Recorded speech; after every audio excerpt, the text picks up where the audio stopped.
tundaan mulatan niya, gawam nun siyudot lara. Kung supply kalan lamayan. Akin pare, mandadangal ka lalamot. Untag na napukpukan niya 88.1 FM Radyo Pangasinan paborito. Bali-bali rito dugan da jay. Mandadangal pa si rin. Ga, abayan mo, tamandadangal kay sanagutan san labi. Aya, so #1 pop music station, DWJE 88.1 FM, Radyo Pangasinan. Paborito. Paret aliguas, tan arangkaday kalasyaw, ang inyong lingkod sa ating bayan. Ang bawat isa ay mahalaga. Sama-sama nating itaguyod ang disiplina, malasakit, at tunay na pagbabago. Sa tulong ng inyong suporta, patuloy nating mapapalago ang ating komunidad. Malinis, ligtas, at maunlad. Isang mensahe mula kay Mayor Patrick Agustin Caraman. Kasama ninyo sa bawat hakbang tungo sa progresibong bayan. Halagang Caraman, Kalasyaw, para sa lahat. Tired of the stress and noise of the city and looking for the perfect getaway? Good thing there's J-Max Resort Hotel. Cozy rooms, a refreshing pool, and a peaceful escape for the whole family. Whether you are on a trip, a barkada outing, or even solo retreat, J-Max Resort Hotel is the perfect destination. So pack your bags, leave the stress behind, and discover the place where relaxation meets comfort. J-Max Resort Hotel, your perfect place for any kind of occasions. J-Max Resort Hotel is located at Villanueva Street, Poblacion Norte, Santa Barbara, Pangasinan. For inquiries, you may call at 0947-980-3263 or 075-636-8479. J-Max Resort Hotel. Sama-sama na naman ang tropa, RH Super nasa lamesa. Patak-patak na para tuloy ang saya. RH Super na ang siyang tropa. Drink responsibly. Gawing masaya palalo ang inuman. I-like at follow nyo na ang Red Horse Super sa Facebook. Drink responsibly. Popular sa balita, popular sa musika. Pangasinan Golfwaves Network Corporation. Sa Pangasinan, we are the #1 pop music station. DWJE 88.1 FM, Radyo Pangasinan. Paborito. Paborito ang kabataan at matatanda. Paboritong pakinggan sa mga tricycle, jeep at mga opisina.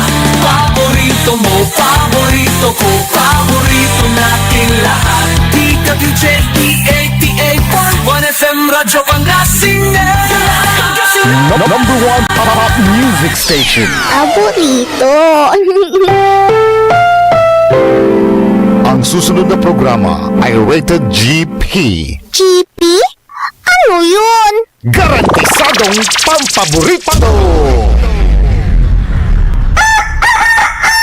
Wadyala sa programa Mambangon si kayo kapaborito. Pakaringalan na sa balita, impormasyon at loob tantaway na luyag na Pangasinan. Maabig yakabwasan Pangasinan. Maabig yakabwasan Pangasinan. Kaiba sa kapaboriton Dennis Mojares tan si kapaboriton Errol Horado. Jalabat at DWJE 88.1 FM Radyo Pangasinan. Maabig yakabwasan Pangasinan.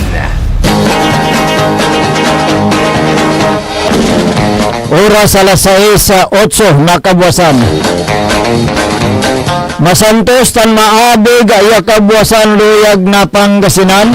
Wadyan ipaparungtals programan maabig ay kabuwasan Pangasinan. Pakasulan na saray balitad lokal, balitad nasyonal. Agawa ed loob na 24 oras.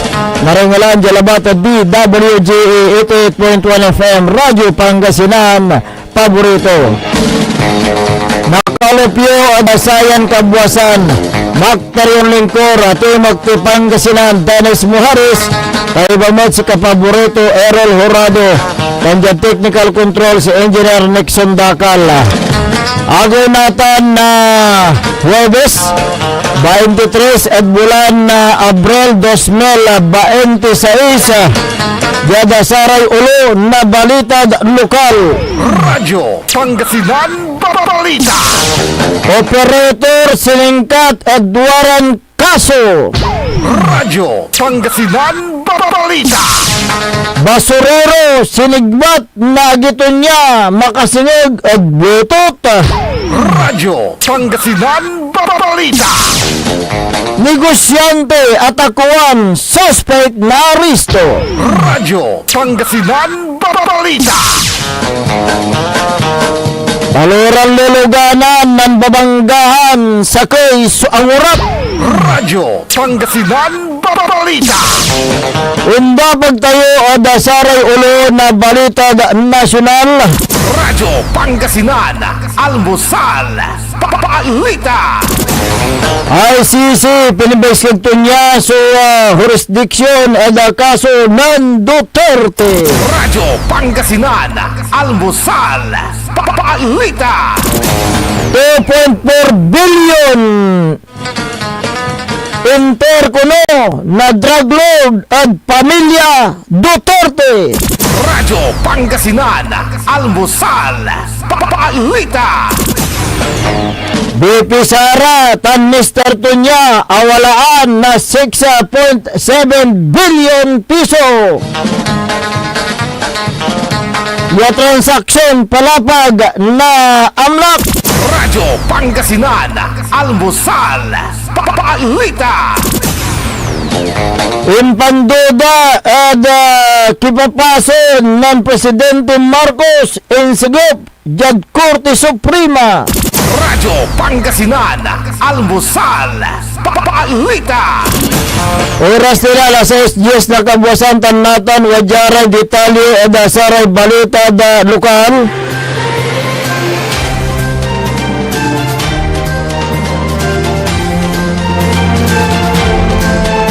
Yung kasad oras na alas 2:39 na nga Roma nasaray elemento na pulis sa Station 3 at siyudad na Lugupan yung koordinasyon na city investigation and detective management unit and city intelligence unit piyan na arestuan sa 40 anyos siya forklift operator sa may suspect so inaresto base biskag na warrant of arrest yung pa-accept na korte makalanor din sunggay na section 10A na Republic Act 1716 o Special Protection of the Children Against Abuse, Exploitation and Discrimination Act.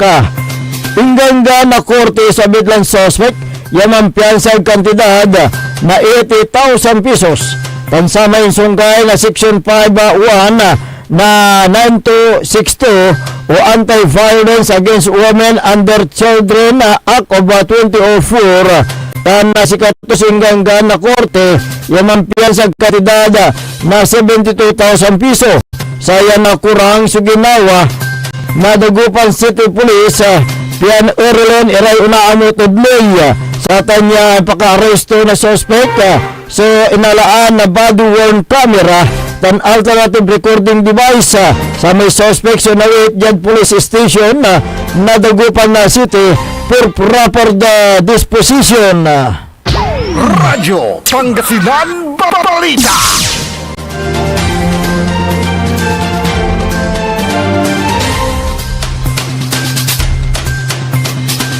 Paluran luluganan na nababanggaan od oras na alas 7:55 na kabuwasan yagawa jad barangay Dilan na Pahurido jad siyudad na Urdaneta sa may involved luluganan black Honda Alpha 125 motorcycle ya ang gapi plaka mamanihoan na 18 anyos estudyante awalaan na driver's license residente na Zone 6 barangay Nankamaliran sa Urdaneta City ang putin na Toyota Tamaraw yawalay plaka to na NKM 8117 mamanihoan na mantao na 28, malalaki self-employed, wala na driver's license, residente na Ambrosio Street, Barangay Poblacion, siyudad na Ordaneta. Kasama mambibisikletan mantao na 18, malalaki estudyante, residente na Gracia Village nan Kayasaan na siyudad na Urdaneta.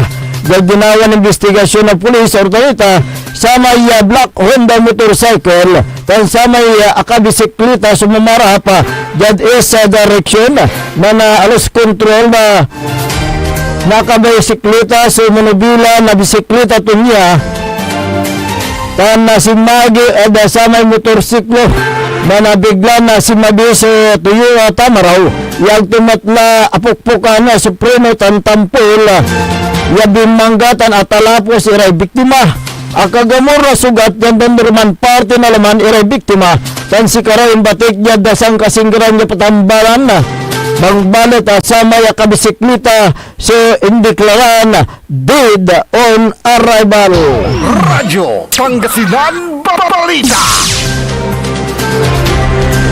Managhakot na basura sinigbat na mismon agiton niya yagawad oras na alas 8:40 na labi dyan barangay Dusok Bali na Bayambang Pangasinan na Yada akasabin na balita at opisina ng PNP Provincial Director Police Colonel Arbel Merculio sa may biktima so mantao na 42 balalaki liga niya sa may suspect yagiton niya sumantao na 37 walaan na asawa security guard nan parang residente na bitlang barangay unong nga investigasyon ng pulis sa Bayambang antes siya nagawa sa insidente sa may biktima so bimayos na Bluetooth speaker na suspect bangbalit na ng pawulto niya o the biktima saya so adoral amas nuk sabit lang suspect yawanat influence na alak tan kinatungtong niya so biktima singigan na sa may agdaing pantatalusan tampoli ang ala na barang so abit lang na suspect yada loob na abong bangbalot batik sa biktima yad loob na kwarto tan ang kapot niya si puerta sinisigbat na suspect so plywood iya kapot na puerta lugan niya tutulaknot na biktima sa bilang puerta sigan na sa may ingkagamurto na sugat inawit yad Bayambang District Hospital sa abitlan na biktima piyang tambalin so agamuran tong sugat tampulmet ya na-arresto so abitlan suspect masaray na responde na Bayambang Police dan si Katoso inawit yad patambalan panipasilong the medical examination antes siya nawit yad police station for proper documentation and proper disposition. Radyo Pangasinan Balita. Negosyante at akwaan nagawa sa insidente at oras na alas 11:27 na labi Yada Biwok, Barangay Libsong West Lingayen, Pangasinan sa may biktima sumantaon na 23 liga niya sa may suspect sumantaon na 37 wala na live-in partner residente na Kalye 96 Navato Street Barangay Poblacion Bali na Bugalyon, Pangasinan sa may biktima Bangbalot sa residente na Barangay siyudad na San Carlos unogang investigasyon na Lingayen Police sa may biktima sa Pimasyar at gilig na dayat kay baton niya sa girlfriend to kanin parada sa motorsiklo Yada Biwok kay iba sa Black Evo Black Evo helmet yamang kantidad na 12,000 piso nung pawilan na biktima sa bitlan motorsiklo ang diskubrito na babalang sa bitlan helmet kan timawag at ampul eda sari kabiyangan na pulis si Mandoron eda sa manya oras sa may suspect na arestong tampul kan si Katosi Nawit jag pulis sa istisyon. Radyo Pangasinan Balita. Naringalan, rekatibukulan ya balita da lokal. Antes tayo ng tapag da saray karuman ya balita nasyonal. Wajan ni repigaran paimano. This is Pangasinan Gulf Waves Network Corporation. In Tacloban City. DWJE 88.1 FM. Radyo Pangasinan. Looking for a place where comfort meets flavor? Welcome to Cafe Medardo, nestled inside Coras Manor and Garden in Mapandan, Pangasinan. Your cruise escape just off the town's heart. Start your day with a rich aroma of freshly brewed coffee. Savor our signature blends, perfectly paired with warm pastries straight from the oven. Indulge our mouth-watering pasta, bowl and chef-inspired specialties made with love in every bite. Whether it's a casual catch-up with your friends, a family celebration, or a quiet moment just for you, Cafe Midalo is your perfect spot to relax, connect, and enjoy. Visit us today at Cafe Midalo in Coras Manor and Garden, Mapandan, Pangasinan, where every cup tells a story and every visit feels like home. Cafe Midalo, where every sip feels special. Mga kababayan ko sa Malasiki, ang maayos at maunlad na komunidad ay nagsisimula sa ating lahat. Makilahok sa mga programa ng ating lokal na pamahalaan, kalinisan, kalusugan, at kaayusan. Mag-segregate ng basura, sumunod sa batas trapiko, at suportahan ang mga proyekto ng barangays. Tandaan, ang pagbabago ay nagsisimula sa simpleng disiplina at pakikiisa. Sama-sama tayo para sa mas ligtas, malinis at maunlad na bayan ng Malasiki.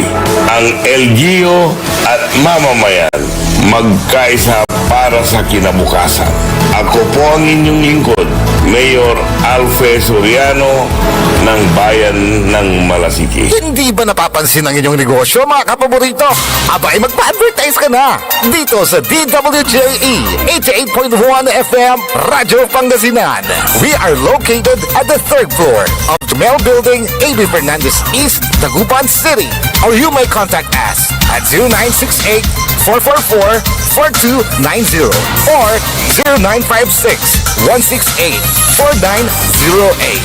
O bueno, mga kapaborito, magpa-advertise na! Umangon na! Samahan ang inyong mga kapaborito. Maabig yung kaposan Pangasinan. Dennis Muarez, Errol Hurado, ang gigising sa inyo tuwing umaga sa programang Maabig Kagabosan Pangasinan. Dito lamang sa #1 Pop Music Station. WJ 88.1 FM Radyo Pangasinan. Alas 6:22 na po ng umaga.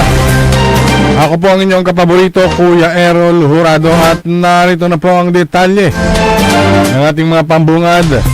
Almusal balita ngayong araw ng Thursday. Radyo Pangasinan, Almusal Balita. Pinagtibay ng International Criminal Court o ICC na may jurisdiksyon ito na dinggin ang kasong crime against humanity laban kay dating Pangulong Rodrigo Duterte. Ibinasura ng ICC Appeals Chamber nitong Miyerkules ang mga petisyon upang ihinto ang mga paglilitis laban sa dating Pangulo. Sa inilabas na desisyon, nagpasya ang Appeals Chamber na gaman at umatras ang Pilipinas mula sa Rome Statute. Noong March 2019, ang mga paunang pagsusuri sa sitwasyon sa Pilipinas ay nagsimula noong February 2018, isang taon bago nagpadala ang Administrasyong Duterte ng formal na abiso upang matras mula sa kasunduan. Tinanggihan ng mayorya ng Appeals Chamber ang 4 na grounds na itinaas ng depensa kung saan ikinatawan o ikinatwiran nito ang pre-trial chamber ay nagkamali sa pagpapasya ng ICC ay may jurisdiksyon sa kaso ni Duterte. Matapos tanggihan ang apela, sinabi ng Appeals Chamber na walang saysay ang kahilingan para sa agarang pagpapalaya kay Duterte. Pinagtibay ang desisyon ng ICC Pre-Trial Chamber noong October 2025 na ang korte ang may otoridad sa kaso. Aliwas sa mga pahayag ng abogado ni Duterte na si Nicolas Kaufman ng Pilipinas ay hindi na bahagi ng ICC ng pahintulutan ng Pre-Trial Chamber ang pagbubukas ng isang investigasyon noong September 2021. Sa ilalim ng Rome Statute, magkakabisa lamang ang pag-alis ng isang bansa isang taon matapos matanggap ang opisyal na abiso. Formal lang kumalas ang Pilipinas noong March 17, 2019. Si Duterte kinasuhan ng 3 bilang ng crimes against humanity, kaugnay ng kanyang war on drugs noong alkalde pa siya ng Davao City at naging Pangulo ng Pilipinas. Dahil sa desisyon ng Appeals Chamber, magpapatuloy ang proseso ng kaso kabilang ang inabangang ruling pre-trial chamber sa confirmation of charges na matapos ang pagdinig noong February 27. Radyo Pangasinan, Almusal, Balita.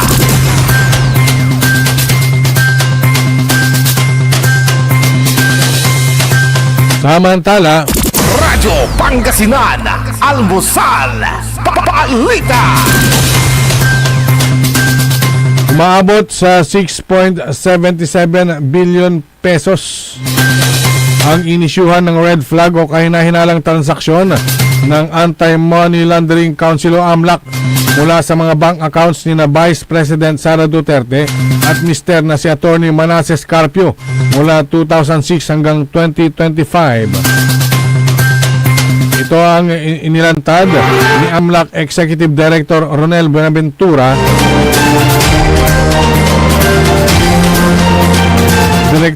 Direktor ng AMLAC, sa paghaharap nito sa pagdinig ng House Committee on Justice kahapon. Natukoy ng AMLAC ang 313 covered transactions at 17 suspicious transactions sa mga account ni Duterte at 317 covered at 16 suspicious accounts ng kanyang asawa.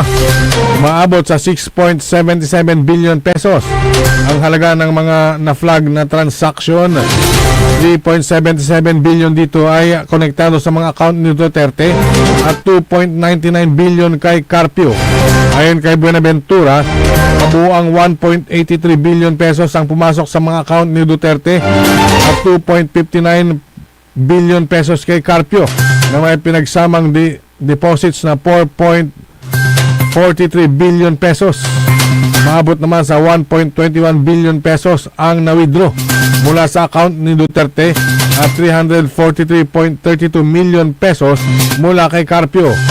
Meron ding 791.1 million ang mga transaksyon na hindi malinaw ang detalye batay sa kasalukuyang record. Napansin din ng AMLAC ang biglaang pagtaas ng mga transaksyon sa account ni Duterte na umaabot sa 208.15 million pesos noong 2007. Lalong tumaas ang aktibidad mula 2009 hanggang 2013 kung saan ang taunang halaga ay lumalampas sa 400 million pesos.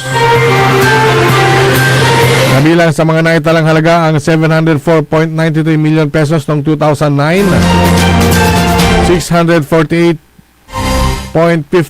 million pesos noong 2010 at 597.15 million pesos noong 2011. Sa kabuuan, nagtala ang AMLAC ng 3.92 billion pesos sa loob ng 417 transactions mula 2005 hanggang 2026. At napansin na humina ang galaw ng mga transaksyon sa mga nakaraang taon. Ayon kay Manila Representative Joel Chua, isang abogado at miyembro ng komite, hindi umano na itala ang mga naturang transaksyon sa Statements of Assets, Liabilities and Net Worth o SALN ng Vice Presidente. Binigyang din naman ni Bicol Saro Representative Terry Redon ang malaking agwat sa pagitan ng aktual na galaw ng pera at ng idineklarang yaman ni Duterte sa kanyang SALN. Ipinaliwanag ni Buenaventura na ang covered transactions ay tumutukoy sa mga deposito na lampas 500,000 pesos sa loob ng isang araw na otomatikong iniulat sa AMLAC. Samantala, ang suspicious transactions ay may kahina-hinalang indikasyon ayon sa mga bangko tulad ng posibleng koneksyon sa illegal na gawain o anuman ang halaga. Binanggit din niya ang Section 3 ng Anti-Money Laundering Act kung saan itinuturing na kahina-hinala ang mga transaksyon na walang malinaw na legal o lehitimong batayan, may problema sa pagkakakilanlan ng kliyente o hindi tugma sa kakayahang pinansyal ng isang tao. Radyo Pangasinan, Almusal, Balita.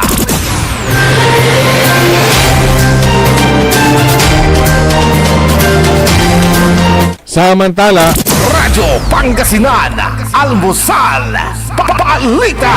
umabot umano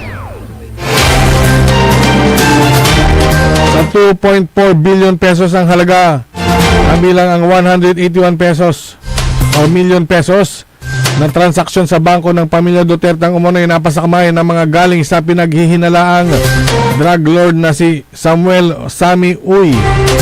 Sa isinumating affidavit ng humarap na House Committee on Justice, ibinunyag ni dating Senador Antonio Trillanes Daport na si Vice President Sara Duterte at iba pang miyembro ng pamilya Duterte ay tumanggap at nagpa-encash umano ng 181.6 million pesos na cheque na umano galing kay Uy.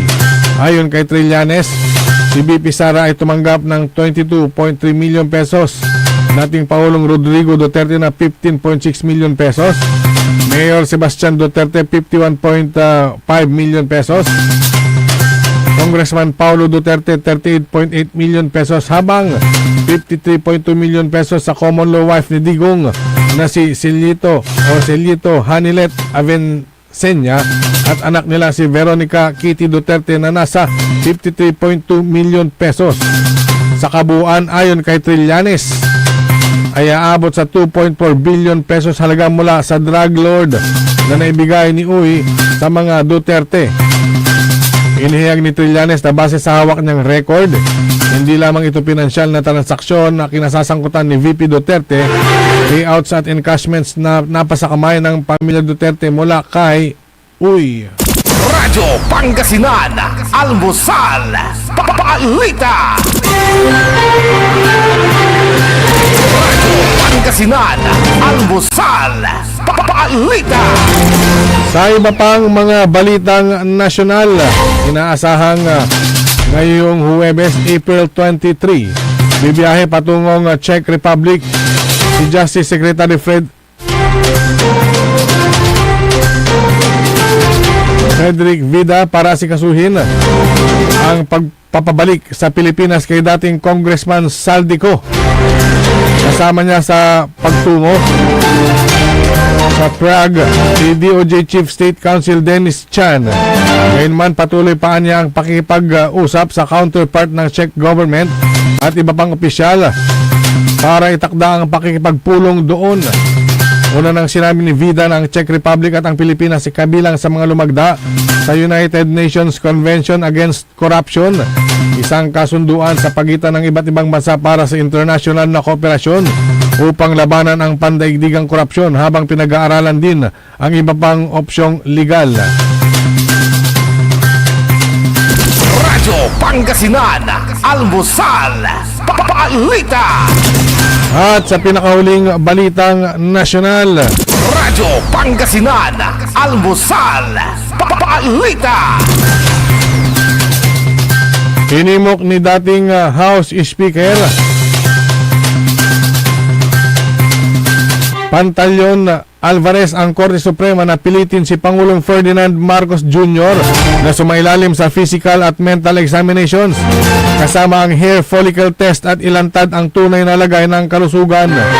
Bate sa petition for mandamus na inihain ni na Alvarez, Virgilio Garcia, Juan Rania at Raimundo Hunya noong April 15. Taong kasalukuyan, nais nilang ipaalam ni Marcos sa publiko sa tunay na kalagayan ng kalusugan nito. Pinagkokomento naman ng Korte Suprema si Marcos, gayon din ang isa pang respondent, si Executive Secretary Ralph Recto, sa loob ng 10 araw matapos matanggap ang abiso. Iginit ng mga petitioner na ang umano'y kawalan ng kakayahan ng Pangulo na makabuo ng effective response sa mga epekto ng socio-economic ng giyera sa gitnang silangan ay sumasailalim sa isang lumalalang pisikal at mental na kondisyon.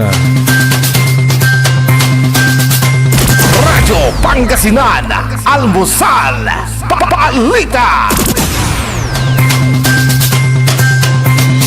At sumayin niyo ang ating mga pambungad, mga almusal balita ngayong araw ng Thursday. Oras po natin 6:34 na po ng umaga. Radyo Pangasinan, Almusal, Balita.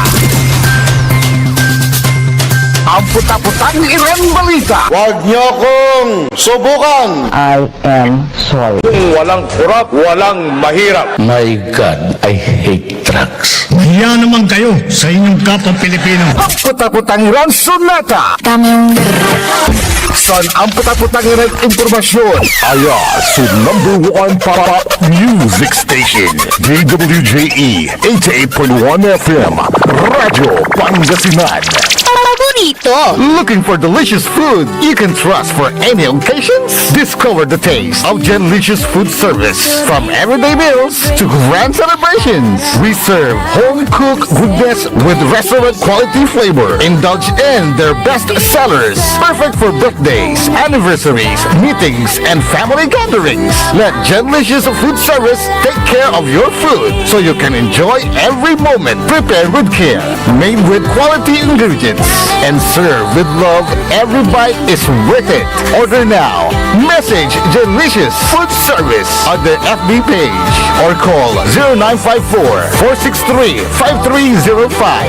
Because with Genlicious, great taste meets their value. Genlicious Food Service. We cook, you celebrate. Good morning mga kapaborito, 6:30 na. Time check is brought to you by RH Super, ang shot ng tropa. Hindi ba napapansin ang inyong negosyo mga kapaborito? Abay, magpa-advertise ka na dito sa DWJE 88.1 FM Radyo Pangasinan. We are located at the 3rd floor of Jumel Building, AB Fernandez East, Dagupan City. Or you may contact us at 0968-444-4290 or 0956-168-4908. O bueno mga kapaborito, magpa-advertise na! This is DWJE 88.1 FM Radio Pangasinan, whose sole mission is to inform, to educate, to entertain, delivering to all Pangasinenses news that is true, public service that is sincere, commentary that is fair, and entertainment that is proudly Pangasinense. This is your DWJE 88.1 FM Radio Pangasinan, going beyond just being number one, working towards total domination.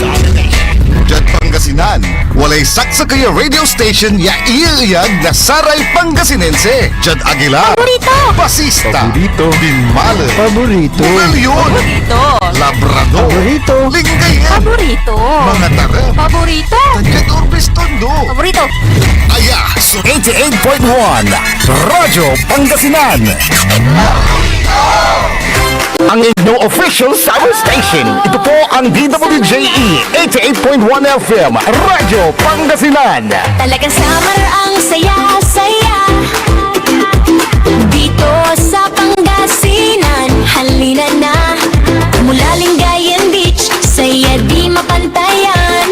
Kasama barkada, buong pamilya. Summer ang saya, oh, oh, oh. Dito sa Pangasinan. Go, go, go, saan ka man, dala ang saya. Summer ang saya, oh, oh, oh. Pangasinan, sigaw ang go-go. Init at saya, sabay-sabay nating maranasan. Radyo Pangasinan. Your fun under the sun summer station. Summer ang saya. Umangon na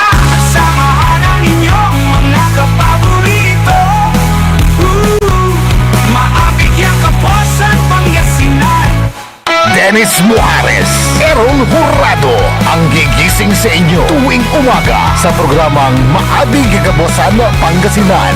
Dito lamang sa number 1 pop music station.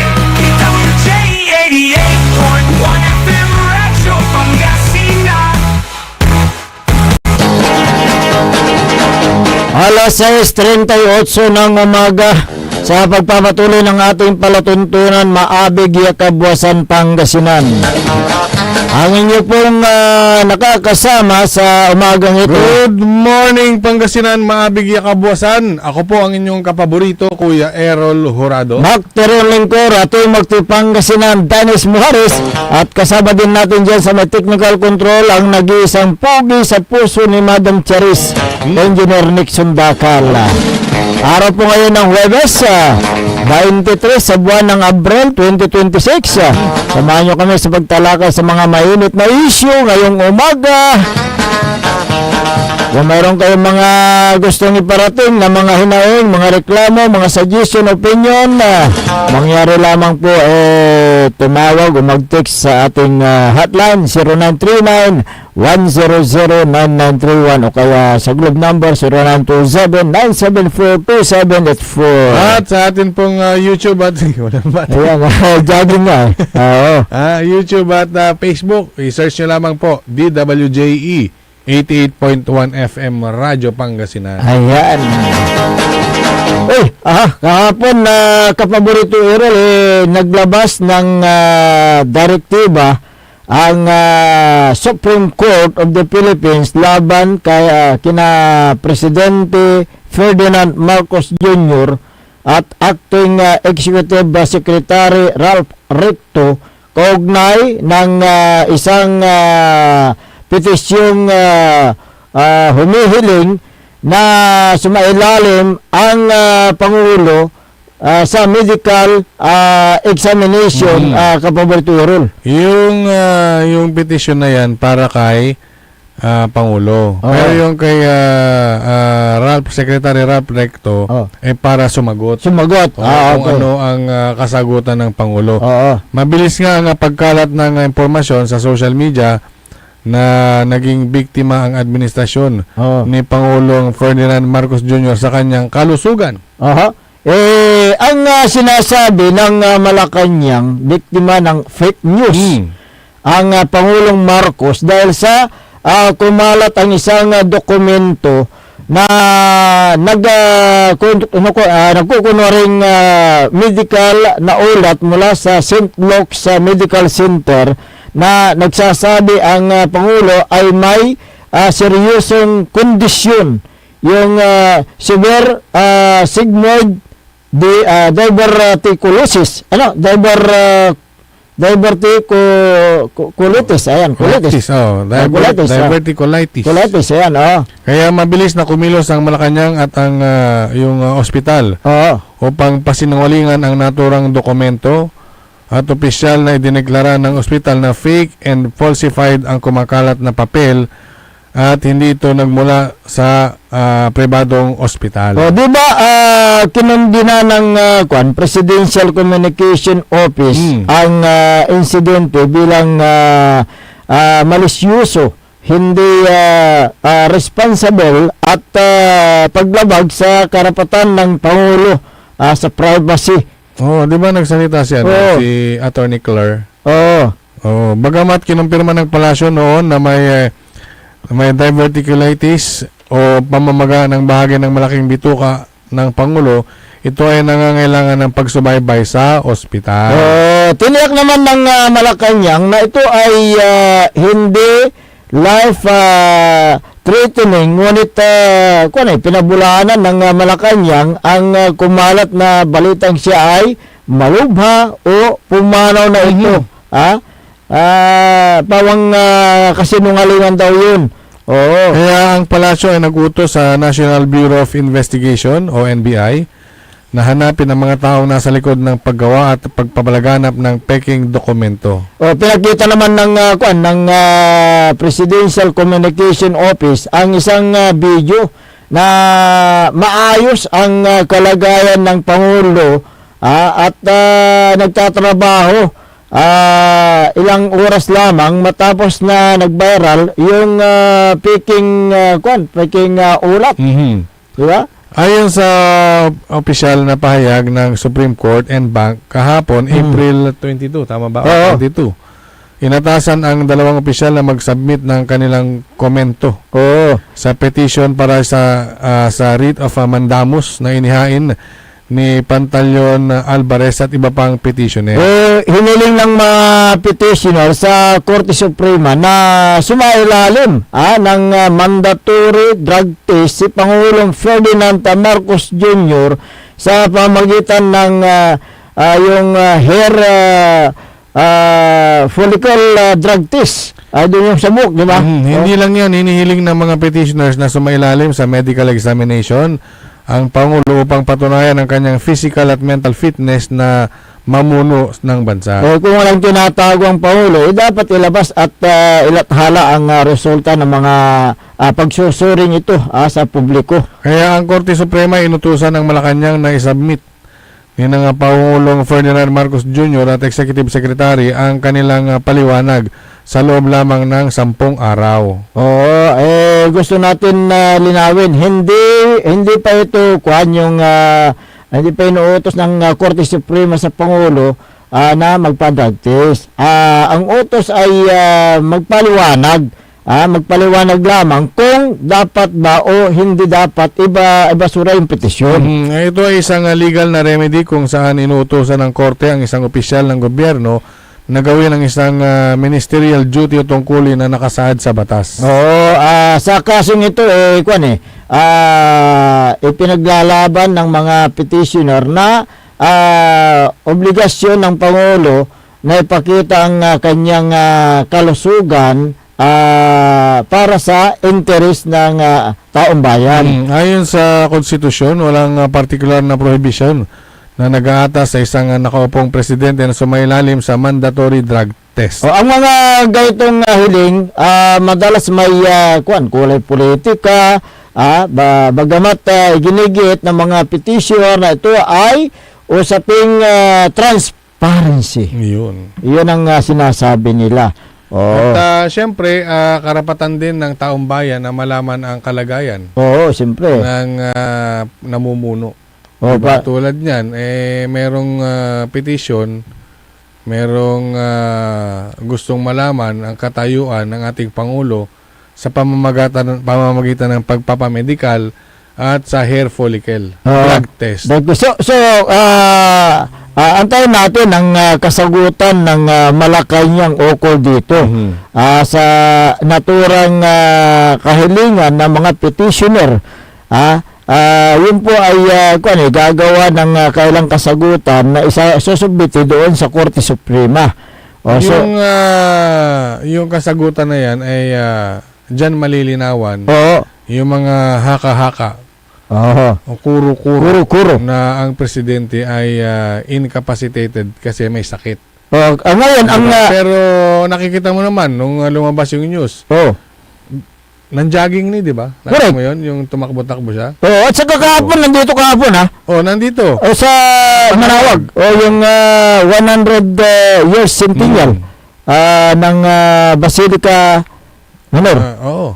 Nandiyan nga kahapon, Nakita ko nga rin yung sa social media. So, ngayon, yung pagkalat ng dokumento na sinasabing galing yung medical certificate sa St. Luke's Medical Center na pinabulanan naman ng mga taga St. Luke's na hindi po galing sa kanila yun. Saan galing yun? Saan galing yung naturang dokumento na yan? Ang galing naman ng mga nagdodoktor kung sakali o mabilis na kumalat yung naturang dokumento na yan. Mga dokumento ngayon ay pwede ng yung AI. Oo nga, kaya kung mayroon man yan, yung mga ganyan na yung kalusugan ng Pangulo, ang magsasabi niyan ay ang mismong hospital kung saan na-confine ang Pangulo, di ba? Doon sila magbibigay ng official na pahayag, silang magbibigay ng official na dokumento. Ngayon, ang tinutumbok ngayon ng Malacanang at ang National Bureau of Investigation kung saan galing. Sino ang nagpalabas ng peking dokumento na yan? At yung mga sumakay naman, na may mga vlogger kasing nag-discuss dyan, ay mukhang gusto na rin pagpaliwanagin. Oo nga, oo. Siyempre, kinakailangan yun dahil isang... Kailangan may may vlogger may ingiw.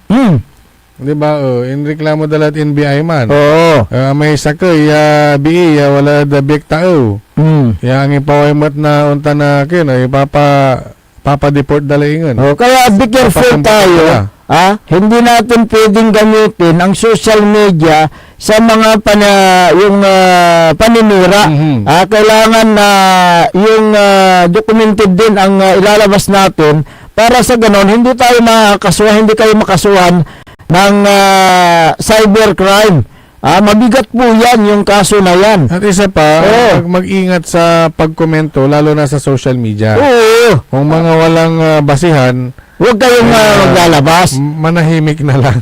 Dapat na kung kayo ay maglabas ng mga issue sa social media, dapat yung may dokumento. May huwag kayong pagbabasihan para sa ganon, iwas doon sa kasong cyber libel. Kaya't yun po yung aming kondito, advice lang sa mga social media platform na naglalabas ng mga ganyan ng mga malisyusong mga balita. I-verify mo muna. Minsan kasi mga proper authorities. Ang alam mo ang napapansin ko lang dyan, kung sino yung unang naglabas, feeling nila sila na yung magaling. Sila yung magaling. Kasi dapat mauna ako maglabas. May empawid naman ayat aliwa. Yun ang problema. Diba? Nandiyan na tayo sa unahan sa mga issue, mga balita. Unahin muna sanang mag-verify. Dapat yung investigative reporting din sana ang gagawin ninyo dyan sa social media para sa ganun ay hindi naman kawawa yung sinisiraan ninyo na tao. Tama. Dito sa lokal, magbigay tayo ng halimbawa. Dyan sa Mapandan. Diba, yung mga isyong ipinupukol kay Mayor Carl Vega na wala namang basihan, di tinawanan lang ng mga taga-Mapandan kaya alam nila ang totoong nangyayari. Wag kayong mga netizen din, wag kayong basta-basta maniwala o makisawsaw sa mga hindi mo alam ang nangyayari. Kailangan na kunin ninyo yung punot dulo ng mga issue kung totoo ba yan o hindi. Kaya ito kasing social media ngayon mabilis sa kumalat. Dati pag sinabi mong mabilis pa sa alas 4, yung kasabihan noon, sikat plus ba, mas mabilis ka pa sa alas 4. Pero kung may mas mabilis pa sa alas 4 sa ngayon, itong social media. Kaya huwag natin gamitin ang social media. Pwede kang magbigay ng tamang impormasyon at pwede rin makalikha ng maling impormasyon sa social media. Iwasan ninyo yung mga maglalabas ng mga fake news at iwasan ninyo yung makikipag-away sa social media. Dahil katon isa pa, yung mga umutang. Mga umutang na ang kakapal ng mukha ay nagmakaawa nung sila ay nangailangan. At yung taong tinakbuhan hindi basta-basta pwedeng mag-post. Mababaliktad ka. Mababaliktad ka dyan. May imutang. Si Kato ni Masibag. Gabay mo, i-post mo lang social media. Impinos naman. Yan ang kwan dyan Huwag niyong gamitin ang social media sa mga emosyon ninyo, yung mga galit ninyo. Pero yung pag good vibes naman, at ikaw ay gustong mang-inspire, pwede mong i-post yan. Ayan, Diba, oh. pwede kang, kasi good vibes nga pwede kang manghikayat. Oo. Diba? Pwede kang maging inspirasyon. Oo, at Yung mga yan. Katulad yan, ni Dr. Felix. Domsilyo. Oh. Oo, Ay, good vibes. inspirasyon sa munisipyo yan. Dahil Oo. wala rin problema dito na mapandan na nang Dr. Felix ay solve problema. Solve na. Oo. So, yun po yung kwan dyan. Kailangan natin na iwasan. Ay, singit ko lang yung Oo. mapandan na kasi biktima rin ng ng peke. Oh, yan. Yung Oh. kanilang mayor dyan. Oo. So, yung mga kwan din, may mga gumagawa rin ng mga fake account. Tatago sila sa peking account. Ngayon, madaling kwan din yan. Madali lang i-trace yan. Iisa lang, mga alam mo, sa lahat ng cybercrime. sa lahat ng peke, iisa lang ang masarap. Oo. Alam mo, Hmm. peking duck. Oo. Oh. Kaya, huwag kayong magtago. Huwag yung gamitin yung yung mga trolls sa paninira, sa magandang ginagawa ng mga opisyal. Ngayon, kung may mga nasilip kayo na mga anomalya, well, kailangan ninyo na mag-gather ng mga ebidensya na talagang magpapatunay na may mga anomalya na ginawa ng mga nakaupong opisyal. Yun po. Oo. So, yun. Antayin natin kung ang Malacanang ngayon ay magsusubmiti ng kailang kasagutan ukol doon sa kahilingan ng mga petitioner na sila po yung naghain ng kailang petisyon doon sa Korte Suprema. Antayin natin kung anong kasagutan ng Malacanang regarding dyan sa inyain ng mga petitioners. Pag wala, sabi mo nga, pag wala namang tinatago, why not? Tama. Sabi ni Arlene Nicolas, to stop speculation, maglabas ng medical bulletin ang Malacanang at hayaan ang Pangulo na magsalita sa publiko ng live. Transparency builds trust, sabi niya. Si Mark Capulong, fully capable of performing his duties. I think President Marcos Jr. is physically fit. Si Vernon Pacheco, saan po hindi fake but ayaw ng Malacanang na ilabas para malaman ang katotohanan. Samot-sari na. Samot-sari. Yung kanilang mga reaksyon. Ayan. 0986-4490, mga idol, bakit dagupan lang ang pinayagan ng PCSO na may sariling bula? Pwede rin ba sa San Carlos City? Kapaborito, wala nang sagot mo dito. Ang Dagupan City ay isang chartered city. Isang component city, kaya pwedeng ibukod ang bulahan ng small town lottery tulad ng ibang component city sa ibang panig ng Pilipinas. Meron silang sariling opisina, merong mga sariling machine. Ang San Carlos ay hindi pa isang katulad ng Dagupan City. Ayan. Ang STL ay isang legal na laro na pinamamalaan ng Philippine Charity Substicks Office upang makalikom ng pondo para sa mga programa sa kalusugan at kawanggawa ng pamalaan. Kaya ang nakakuha ng prangkisa mula sa PCSO o Philippine Charity Sweepstakes Office para magpalaro ng Small Town Lottery o STL sa lungsod ng Dagupan ay ang Golden Key Play Corporation.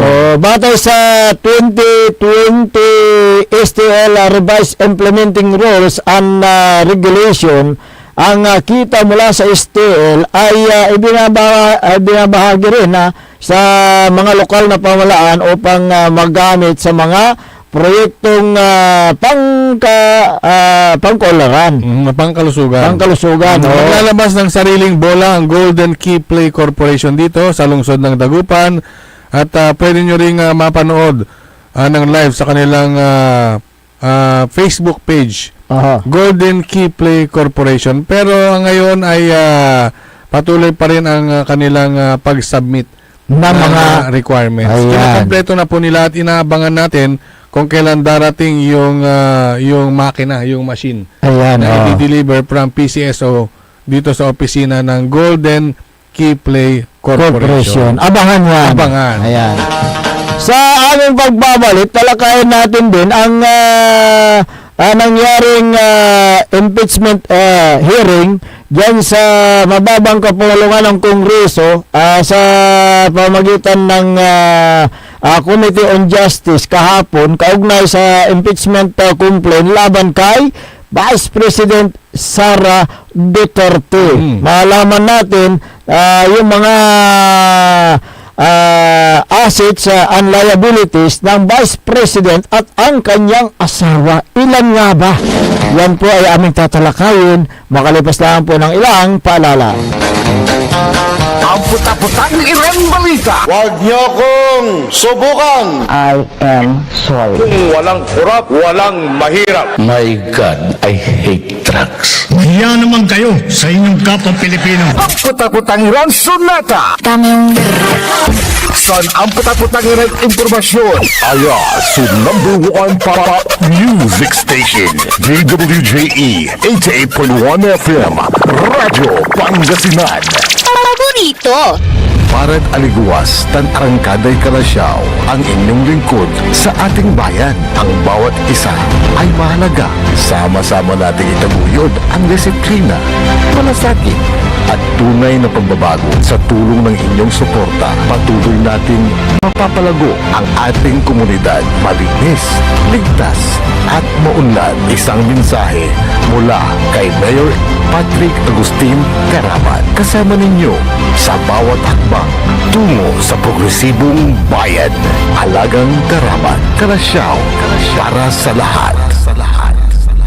Tired of the stress and noise of the city and looking for the perfect getaway? Good thing there's JMax Resort Hotel. Cozy rooms, a refreshing pool, and a peaceful escape for the whole family. Whether you are on a trip, a barkada outing, or even solo retreat, JMax Resort Hotel is the perfect destination. So pack your bags, leave the stress behind, and discover the place where relaxation meets comfort. JMax Resort Hotel, your perfect place for any kind of occasions. JMax Resort Hotel is located at Villanueva Street, Poblacion Norte, Santa Barbara, Pangasinan. For inquiries, you may call at 0947-980-3263 or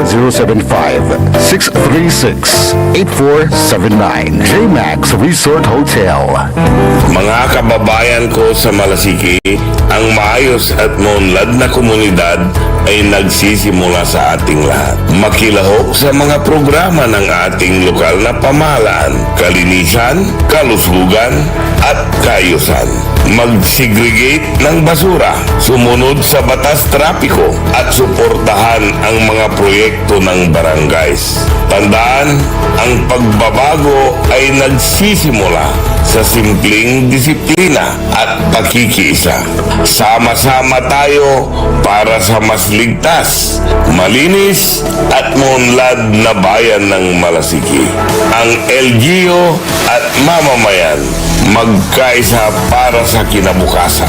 Ako po ang inyong lingkod, Mayor Alfe Soriano ng Bayan ng Malasiki. Sama-sama na naman ang tropa RH Super nasa lamesa. Patak-patak na para tuloy ang saya. RH Super na ang shot ng tropa. Drink responsibly. Kapag may RH Super sa lamesa, super ang inuman ng tropa. Bilhin na ng RH Super, ang shot ng tropa. Drink responsibly. Hindi ba napapansin ang inyong negosyo, mga kapaborito? Abay, magpa-advertise ka na dito sa DWJE 88.1 FM, Radyo Pangasinan. We are located at the 3rd floor of Jumel Building, A.B. Fernandez East, Tagupan City. Or you may contact us at 0968-444-4290 or 0956-168-4908. O bueno, mga kapaborito, magpa-advertise na! This is DWJE 88.1 FM Radyo Pangasinan.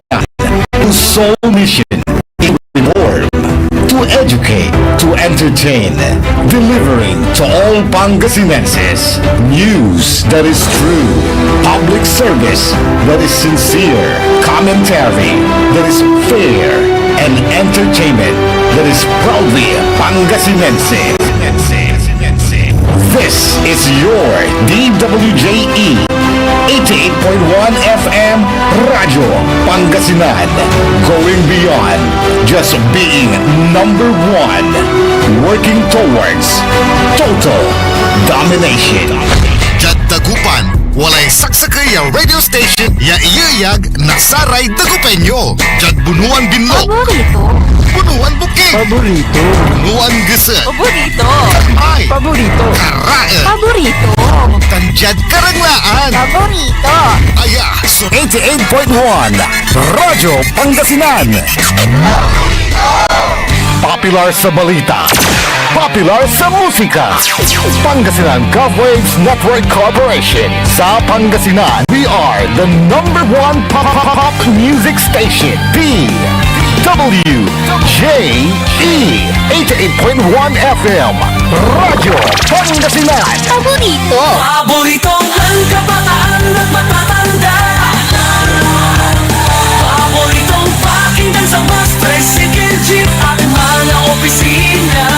Paborito mo, paborito ko, paborito natin lahat. DWJE 88.1 FM Radyo Pangasinan. Number one pop music station. Paborito. Umangon na, samahan ang inyong mga kapaborito. Maabig yung kaposan Pangasinan. Dennis Muarez, Errol Hurado, ang gigising sa inyo tuwing umaga sa programang Maabig Kagabosan Pangasinan. Dito lamang sa number one pop music station. DWJ 88.1 FM Radyo Pangasinan. Alas 7:05 ng umaga sa pagpapatuloy ng ating palatuntunan Maabig Kabwasan Pangasinan.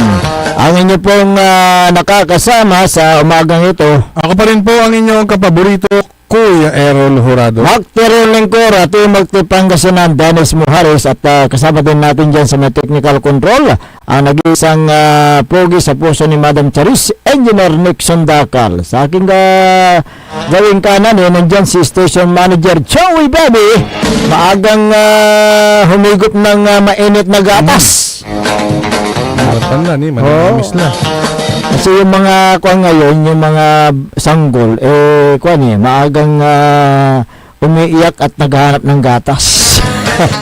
Pero hindi sanggol si Manager Joey Baby, Joey Baby, batang-batang tignan na. Okay. Kung meron pa kayong gustong iparating na mga hinay, mga reklamo, suggestion, opinion, reaction, mangyari lamang po tumawag sa ating numero 0939-100-9931 at saka 0927-974-2784. Sa ating Facebook, DWJE 88.1 FM Radyo Pangasinan.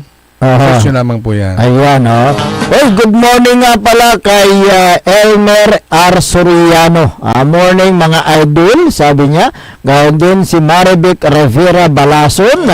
Si Harold Gangat, magandang umaga. Si Sinayda Samura Gilbert. Nasa ko ito, ibang bansa. Maabig ya kabwasan, si kayo ditan, mga sir, sabi niya, Dennis at Errol. God bless you always, sabi niya. Untay matad si kayo, ditan, at biyok tao. Kapigay pambakasyon nyo, Ken, may sukat na, Ken. Size 9 ka. Size 9. Parehas na? Ando size 8 and a half. Ay, kala ko size 5. Pangbata yung sa akin. Pangbata. Okay. Good morning. Bless Thursday po, sabi ni Maribek Rivera Balason. Si Majina Kurda, nasa HK rin. Oo. Nasa ibang bansa rin. Mga bayaning OFW. Ganon din si Melba Navat. Good morning, sabi niya. Pero nasa ko ito, Cavite. Pero taga Wisti. Si Maki Mapalakapak Soriano, magandang umaga dyan sa may barangay Jimenez, Mapandan, Pangasinan. Harold Johnson, Harold Gangat ito, dyan sa Kalasyaw. Yung si Barangay Jimenez, dyan sa Mapandan. Watan mo si Kapitan. Si Bernard Antolin. Kapitan Bernard Antolin. Ayan, magandang umaga po sa inyo. Christina Broto, dyan sa may, alam ko, taga-tasol itong mga Broto Christina Broto, good morning, sabi niya, good morning din sa inyo dyan. Mula sa 0936-4791, mga kapaborito, pakibati si Mr. Dennis Ferrer, dito sa Barangay Lasip, Kalasyaw. Matulong, lawas at mapagmahal sa kapwa. Mayroon siyang programa kanegosyo at pabingo dito sa aming barangay. Salamat po. Sabi niya, maganda yan kung mayroong Dennis Ferrer. Ano na yung tawag sa kanya? Katrabaho? Kanegosyo. Maganda yan kung kanegosyo, pag may negosyo, may trabaho. Ayan. Maganda yan kung mayroong isang tao na nagmamahal sa inyo, tumutulong sa barangay at sa pamagitan ng pagtatrabaho, pagtuturo ng mga negosyo para umangat ang pamumuhay ng bawat mamayan. Malamang itong si Mr. Dennis Ferrer isang negosyante yan. Kaya ibinabahagi nito ang kanyang karanasan sa pagninegosyo kung paano kumita ng pera para sa pamilya, magsimula, mag-umpisa at i-guide hanggang sa ikaw ay kumita na. Kung marunong na mag-share ng kanyang mga kaalaman sa pagninegosyo, marami pang tatahakin to itong si Dennis Ferrer upang makatulong sa kanyang mga kababayan dyan sa Barangay Lasip, Kalasyaw. At ito, kung sakali mang pumasok sa larangan ng politika, madaling ibenta sapagkat abot kamay ng kanyang mga kababayan. Maliban sa kanegosyo na kanyang programa, ayon dito sa nag-text, meron itong yung pabingo sa barangay. Maganda yan. Ang balita natin, yung mga pabingo sa barangay ay yung mga papremyo ay galing sa sarili niyang bulsa at meron siyang mga katuwang na mga kaibigan na malalapit sa puso niya na tumutulong din, natutulong para sa mga papremyo sa kanyang pabingo. Kaya nagpapakita ng kanyang taos-pusong pagmamahal. Itong si Dennis Ferrer. Ang sabi nga nila, I will show my love to Barangay Lasip. I will show my love. Show my love.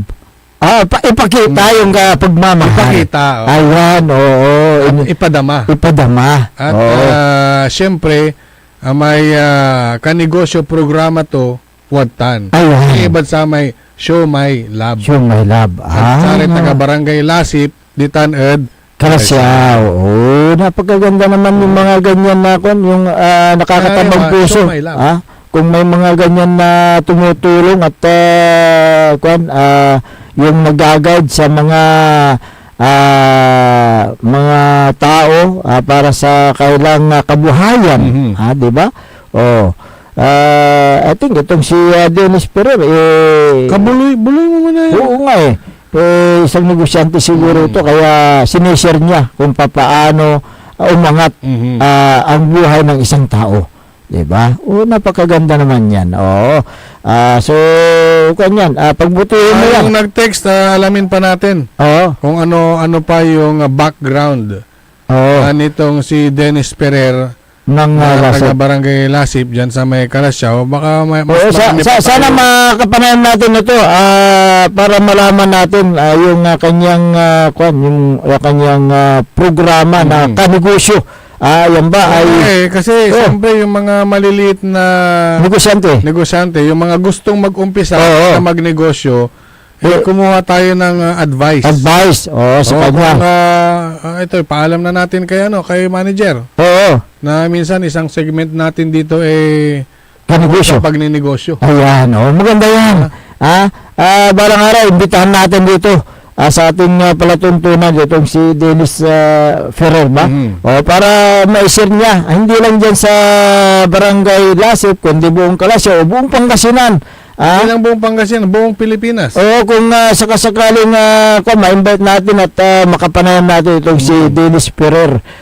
Sana kung nakikinig siya dyan sa Lasip, Kalasyaw, pwede naming i-invite dito sa palatuntunan. Nandito naman na si Manager Joey, ipaalam natin. Oo. Para magkaroon naman ng idea. Yung mga gustong mag-umpisa ng kanilang negosyo at yung mga negosyante naman magkaroon pa ng dagdag kaalaman. Ayan, Handog sa inyo ni Show My Lab. Dennis Ferrer, kanegosyante. Ayan, Kanegosyo. Ayan. Kaya kayo po ay yung nagagalak din sa mga ganyan na mga tao na talagang gumagawa ng kaparaanan para makatulong sa kapwa-tao. Alas City 14. Alas City 14. Ulit. Alas 7. 15. Hindi, inulit kita. Limaran segundo labal at alas 7, 15 lang. 7:15. Ayan.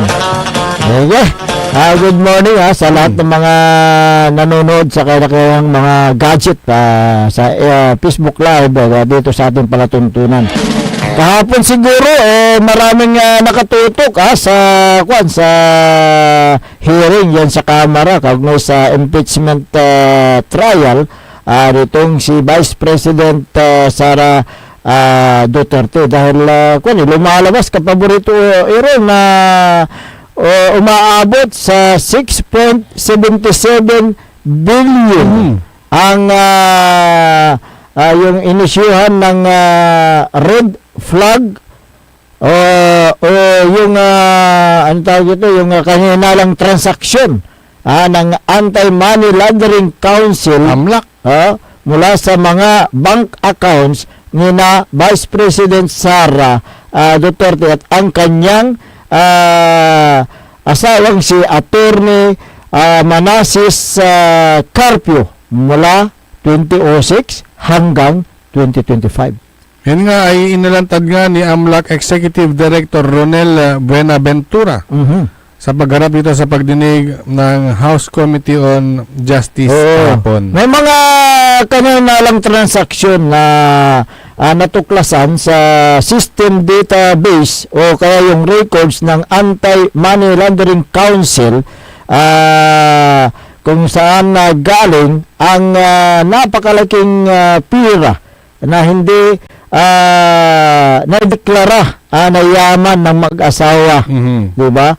Natukoy ng AMLAC ang 313 covered transactions, 17 suspicious transactions sa mga account ni BP Sara at 317 covered at 16 suspicious account naman sa kanyang asawa. Kaya umaabot sa 6.77 billion ang halaga ng mga flag, yung transaction, 3.77 billion dito ay konektado sa mga accounts ni BP Sara at 2.99 billion kay Attorney Carpio. Yung kanyang asawa. Sinabi ni Buenaventura ang kabuuang 1.83 billion pesos ang pumasok sa mga account ni Duterte at 2.59 billion pesos naman kay Carpio na may pinagsamang deposits na 4.43 billion pesos. So, umabot naman sa 1.21 billion ang na-withdraw mula sa account ni BP Sara at 343.32 million mula kay Attorney Carpio. Meron ding 791.1 million pesos ang transactions na hindi malinaw ang detalye batay sa record. Napansin din ng AMLAC ang biglaang pagtaas ng mga transaction sa account ni BP Duterte na umaabot sa 208.15 million noong 2007. Lalong tumaas daw ang aktibidad mula 2009 hanggang 2013, kung saan ang taunang halaga ay lampas sa 400 million peso. Kanilang sa mga naitalang halaga, ang 704.93 million pesos noong 2009, 648.58 million pesos noong 2010 at 597.15 million pesos noong 2011. So, sa kabuuan, nagtala ang AMLAC ng 3.92 billion sa loob ng 417 na transaction mula 2005 hanggang 2026. At napansin na humina ang galaw ng mga transaction sa mga nakaraang taon. Ang pinakamalaking bahagi ng mga transaction ay mula sa credit memos na 1.03 billion pesos fund transfers na 521.86 million na sa mga sumunod dito ang pre-termination ng time deposits. 218.74 million pesos at iba pang miscellaneous transactions na 209.29 million pesos. Ayon kay Manila Representante Joel Chua, isang abogado at membro ng committee, hindi natala ang mga naturang transaction sa Statements of Assets, Liabilities, Net Worth o yung SALN ni Vice Presidente. Kaya binigyang din naman ni Bicol Saro, Party List Representative Terry Ridon, ang malaking agwat sa pagitan ng aktual na galaw ng pera at ang idineklarang yaman ni BP Sara sa kanyang SALN. So ang kasi patakaran ng AMLAC, kapag ang transaction ay lampas 500,000 piso sa loob ng isang araw, kinakailangan mong magpaliwanag kung saan galing. So ibig sabihin, may katotohanan yung sinabi ni dating Senador Trillanes. May katotohanan. Ang yun nga ay pagdinig pa lamang. Pagdinig. Pero wala pa yung paliwanag. Kampo ni BP Sara. Hindi dumalo Hindi dumalo, pero baka yung kanyang representative dito sa mga lumabas na balita na inilabas kahapon dyan sa may Congress, baka naman merong mga paliwanag pa yan. Pero hanggang ngayon wala pa, di ba? Wala pang mga binigay na statement. So, yun lumalabas na magkatugma yung records mula sa AMLAC at saka yung sinabi nitong si dating Senador Trillanes. Pero ang isa sa pinakapasabog ni Trillanes kahapon ay yung drug money. Ngayon, yan na naman. Yan yung isa sa mga yung isa sa mga pinuntuhan nitong si Senador Trillanes. Ngayon, itong pera na sinasabi, itong paglago ng yaman, sinasabi ni Senador dating Senador Trillanes na galing sa money. Anong pangalan nun? Yung nagbibigay ng nagbibigay ng pera. Ito si Sammy Uy. Uy! Naghihinala ang drug lord.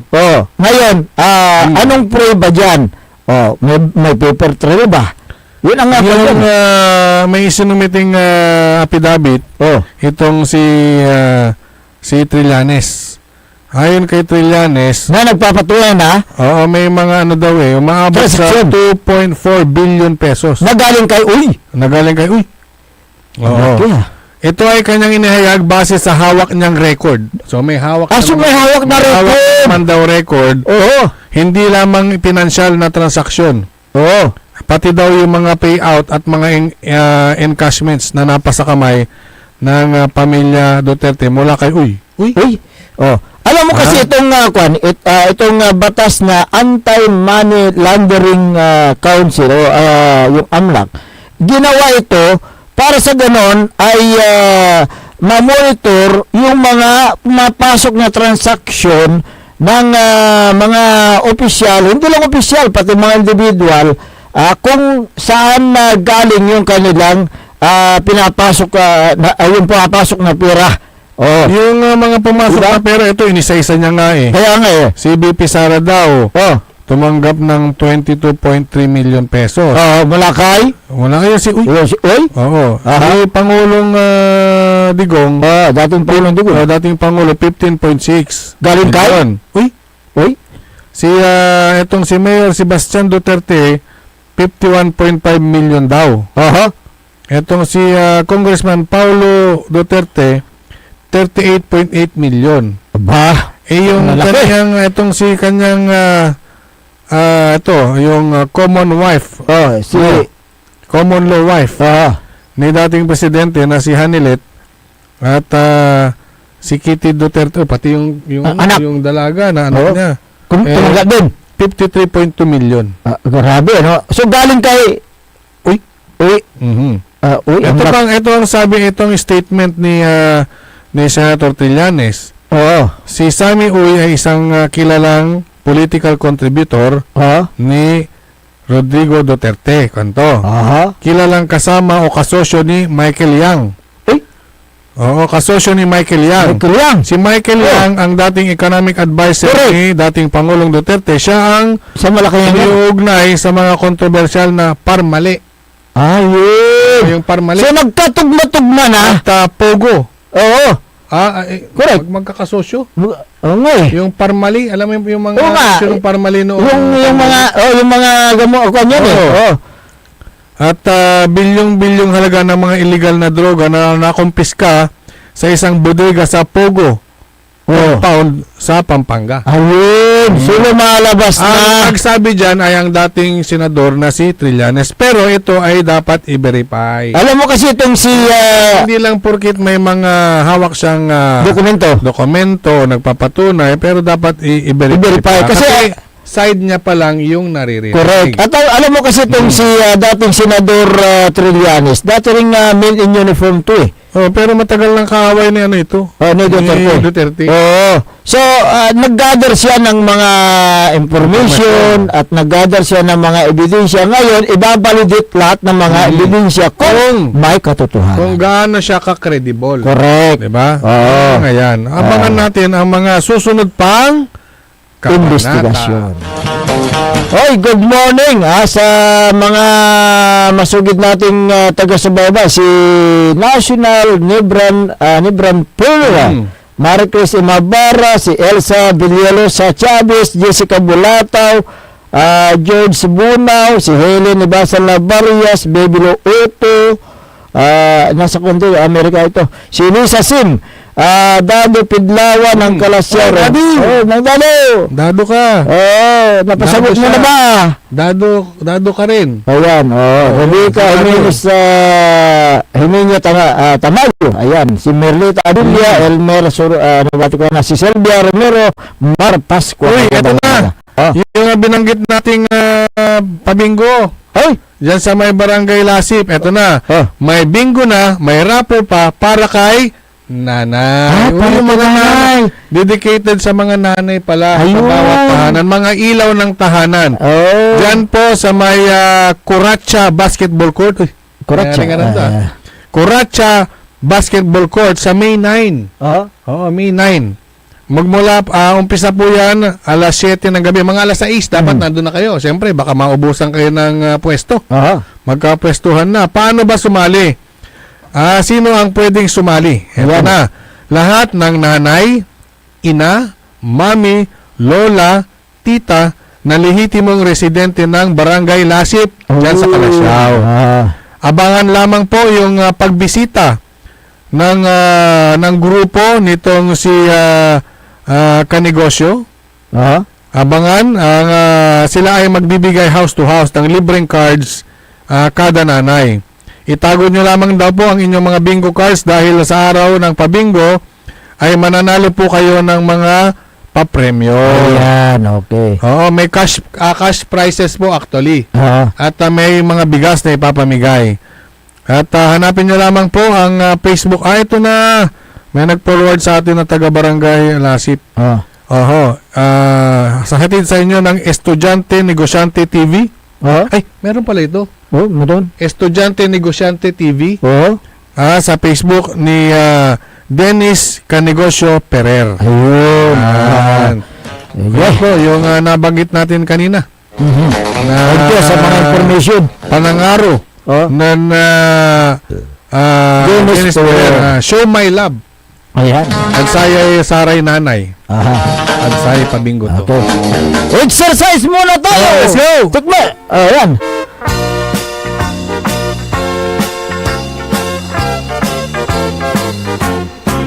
Mag-exercise. Magandang umaga kay Mayor Patrick Agustin Karamat ng Kalasyaw. Si Councilor Kyle Gaspar, good morning. Councilor Elias Villanueva. Councilor Manny the Twin. Councilor Jose Jope Lorisco. Si Councilor Mike Season, magandang umaga. Magandang umaga din kay Kapitan Saldi Bauson ng Barangay Makabito, Kalasyaw. Si dating Councilor Gerald Apicial, Serbisyong Espesyal, good morning. Ayan. Si dating Liga President Carlito Dion. Engineer Ben the Twin. Yan po sa may DMW o The Twin Machine Works. Good morning, Sir Ben. Magandang umaga po. Ayan. Si Bingab Jubilianos. Magandang umaga. Ben Jubilianos dan si Ben the Twin. Ayan. Puro taga Kalasyaw. Si Boss Carlo at Madam Mami dyan sa Mayor's Office. Si Sir Bayan Sergeant Esteves at Madam Jubeta Piado Esteves. Magandang umaga. Long here, Joel Carbu. Mag-exercise tayo. Hindi atan may kaya na may kakaibanan ken. Si former Liga President Engineer Carlito Dion. Ayan. Upang ang katawan natin ay sumiglat. Sa gabi, maaga ikaw tulog. Sa umaga, sa lahat ng mga nanonood sa kanilang mga Facebook, magandang umaga. RM Paran Auto Care Center, good morning. Ito sa may Barangay Kisban, Kalasyaw. Sir Reggie Paran, good morning. At yung kanyang may bahay. Si Ma'am Laxmi. Ayan, magandang umaga. Good morning po. ay susuntok-suntok sa hangin. Ayan. Wala na po tayo sapat na oras sa ating palatuntunan kaya kami po ay pansamantalang namamaalam na sa himpapawid. Ang inyo po nakasama sa magang ito. Ako po ang inyong kapaborito, Kuya Errol Jurado. Macterion Lingkor, Timog Pangasinan, Dennis Muhares at kasama din natin dyan sa may technical control ang nag-iisang pugi sa puso ni Madam Charissa, Engineer Nixon Dakal. Sa aking gayong kanan, ang ating station manager Joy Bebe. Ang tabayanan na susunod na palatuntunan ni kapaborito RJ Jimenez sa programang Liknaay Baloy dito lamang sa DWG 88.1 FM Radyo Pangasinan. Paborito! Wadyala sa programan Mambangon si kayo kapaborito. Pakaringalan, nasari balita, impormasyon at loob tantaway na luyag na